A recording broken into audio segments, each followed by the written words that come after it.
టీటీడీలో అన్యమతస్థులు పనిచేయకుండా చూస్తామని గతంలో హామీ ఇచ్చున్నారు. అయితే ఆ హామీకి ఉన్న వాళ్ళని తీసేయాలంటే ప్రభుత్వపు వ్యవస్థలోకి తీసుకోవాలి. అట్లా తీసుకోవడానికి రాజశేఖర రెడ్డి హయాంలో ప్రయత్నిస్తే వాళ్ళు కోర్టుకు వెళ్ళి అడ్డం తిరిగారు. అదే సందర్భంలో ఆ తర్వాత అట్లా కాదు అని చెప్పేసి తీసుకుందామంటే వాళ్ళతోనే కన్విన్స్ చేద్దామంటే అవ్వలేదు. వాళ్ళు అలా అన్యమతస్థులుగా తెలిసి ఆ రోజుల్లో ఉన్నప్పుడు బట్టి, అంటే అప్పటికి చట్టం లేదు, రాజశేఖర రెడ్డి రాకముందు చట్టం లేదు, మామూలు ప్రభుత్వ చట్టం ప్రకారమే వాళ్ళని చేర్చుకునేవాళ్ళు. అందుకే క్రిస్టియన్స్ అయినా ముస్లిమ్స్ అయినా ఆ స్కూళ్ళల్లో ఆ కాలేజీల్లో వాటిట్లో జాబుల్లో జాయిన్ అయిపోయారు, గవర్నమెంట్ ప్రభుత్వ కార్యాలయం తరహాలో కాబట్టి.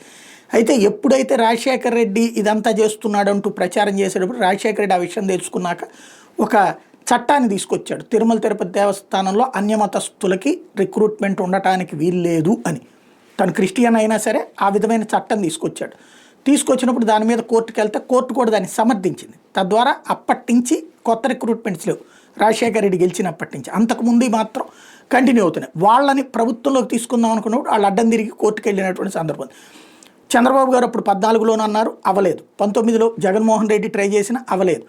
ఇప్పుడు వాళ్ళకి సంబంధించి అంటే వీళ్ళు ఏం చేస్తారు, ఇక అప్పుడు మెయిన్ స్ట్రీమ్ కొండపైన పోస్టులు కాకుండా ఎక్కడో నాన్ ప్రయారిటీ పోస్టుల్లోకి పంపిస్తుంటారు.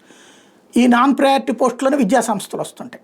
ఇక్కడ ఇప్పుడు తాజాగా అట్లా పద్మావతి మహిళా పాలిటెక్నిక్ ప్రిన్సిపాల్గా పనిచేస్తున్న జి అసుంతని బదిలీ చేస్తూ నిర్ణయం తీసుకుంది. పద్మావతి మహిళా పాలిటెక్నిక్ ప్రిన్సిపాల్ అసుంతని నరసింగాపురంలోని ఆయుర్వేద ఫార్మసీకి బదిలీ చేస్తూ టీటీడీ నిర్ణయం తీసుకుంది.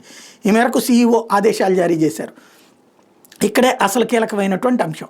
ఈవిడ ఏంటి, తాజాగా ఈవిడ వెళ్తుంది, మళ్ళీ తర్వాత ఎక్కడ చేస్తారు ఈ ఆయుర్వేదది కూడా టీటీడీదే.